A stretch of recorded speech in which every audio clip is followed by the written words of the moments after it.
BMW 3 Series, the Mercedes-Benz C-Class. These two cars represent the cream of the sports sedan crop. Every other automaker has spent countless hours trying to crack the code of what makes these two cars just so special. BMW arguably defined the segment with the launch of the 2002, but they perfected it in 1982 with the introduction of the E30, a car so good enthusiasts are still singing its praises 3 decades later. Mercedes-Benz followed suit with the launch of the 190e, a car as over-engineered as any to ever wear the three-pointed star. 30 years later, these two are still at each other's throats. I present to you the 2012 BMW 328i and the 2012 Mercedes-Benz C250. After years of rocking big, thirsty 6-cylinder engines, both of these cars now have 4 bangers under the hood. Can you even call it a 3 Series without an inline 6? BMW seems to think so, and with modern technology like direct injection and turbocharging, there's no sacrifice in performance or power. In the case of the C250, the little 1.8-liter Turbo 4 makes 201 horsepower and 226 pound-feet of torque. In the 328i, the 2-liter turbo makes 240 horsepower and a very impressive 260 pound-feet of torque.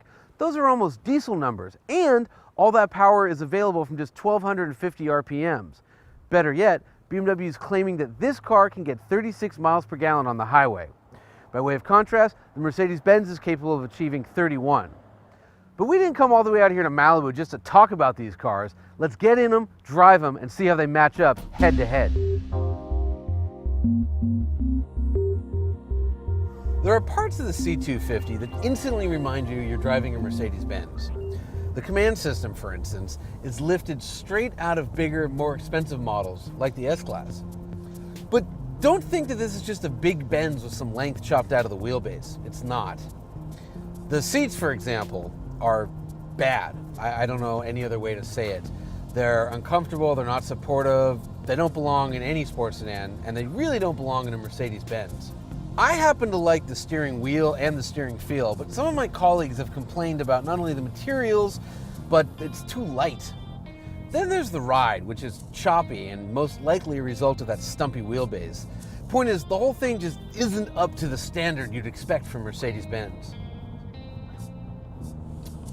Still, driving the C250 next to the Pacific Ocean, you're filled with a sense of solidity.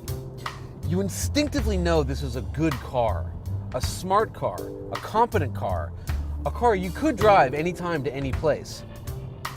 What's missing then is that certain sense of wonder, that specialness. Like, I know I'm wearing an expensive suit, but it doesn't feel tailored, it doesn't feel fancy. This car is business class, not first class.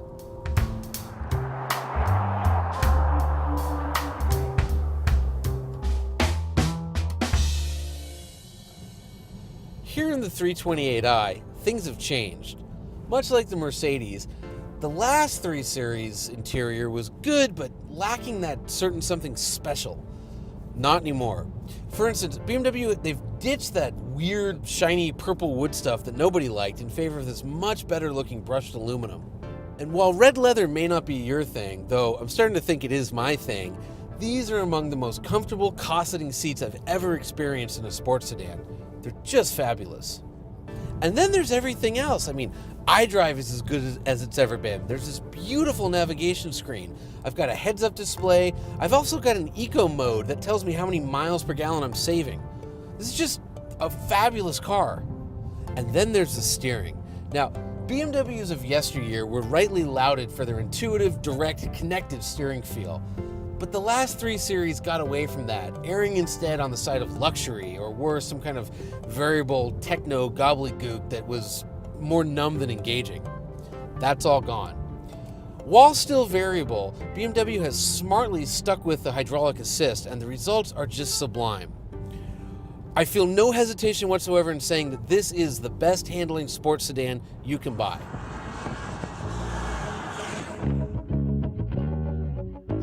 Either of these cars will easily take you to your 9 to 5. It's only by way of comparison that the Mercedes stumbles a bit, feels a tad less special than the BMW. put another way, I would happily daily drive either of these two. So would you. So would anyone. But the true test of a sports sedan is how it handles a twisting canyon road. And that's where we're headed next.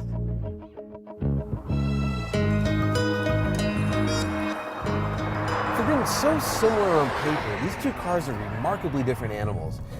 Right now, I'm in the Mercedes-Benz C250. And the initial impression you get is that wonderful, typical sense of you're driving a bank vault. And you get this in a lot of Mercedes-Benz. They're very solid, very over-engineered cars. And we're up here in a wonderful canyon road, and I'm throwing it hard into the corners, and the car's totally handling it. But there's a but. And the best way I can describe it is, remember the guy from high school, straight-A student, valedictorian, captain of the football team, head of the debating club, and he did all those things, but he didn't necessarily do them because he was passionate about them. He did them because he was told that was what he was supposed to do. Well, that's this car. Yes, it can masquerade as a performance sedan, but it just isn't. It just really isn't its primary function, and it's noticeable when you push it hard. So now we're going to find out how fast this thing goes. Remember, the 1.8 liter turbo. Here we go. I mean, for such a small engine, it's really quick. 0 to 60, 6.9 seconds.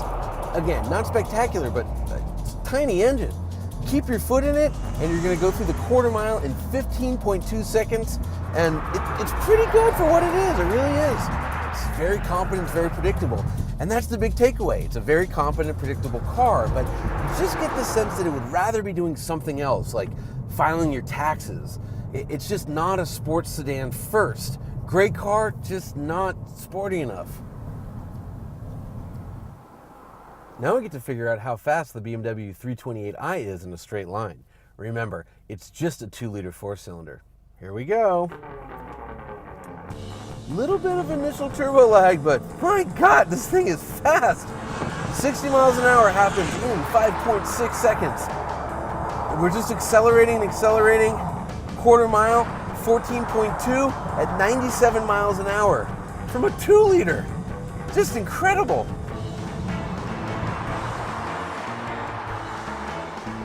As fast as this car is, that's not what it's about. This car's about corners. It just eats them up. I mean, the Mercedes goes through a corner, no problem, fine, it's okay, but this car just loves it. And not only that, you can do anything you want. You want to brake late, turn in late, it loves it. You want to keep the revs up, power slide through that corner, it'll do that too. It just loves to be driven hard. And I think at the end of the day, when you're talking about sports sedans, that's the deciding factor. Which one's more fun? Which one makes you want to go out and drive more? Clearly, between these two, it's the BMW. The C250 is a good car, a very good car, but this is a great car. The BMW is faster, it handles better, it's more fun to drive, it's bigger, it's more luxurious, it has better tech. Let me put it to you like this. I don't even like modern BMWs, and I'm thinking about buying one, in wagon form, of course. For a generation now, the 3 Series has defined what a sports sedan is, and I think the new one, this 328i, it redefines the segment. It's also the winner of our head-to-head. Don't feel too bad for Mercedes. They have a new C-Class coming. We've seen heavily camoed ones running around, and you can be sure as soon as they launch it, we will restage this battle. In the meantime, if there's a head-to-head you'd like to see, let us know in the comments. Thank you for watching.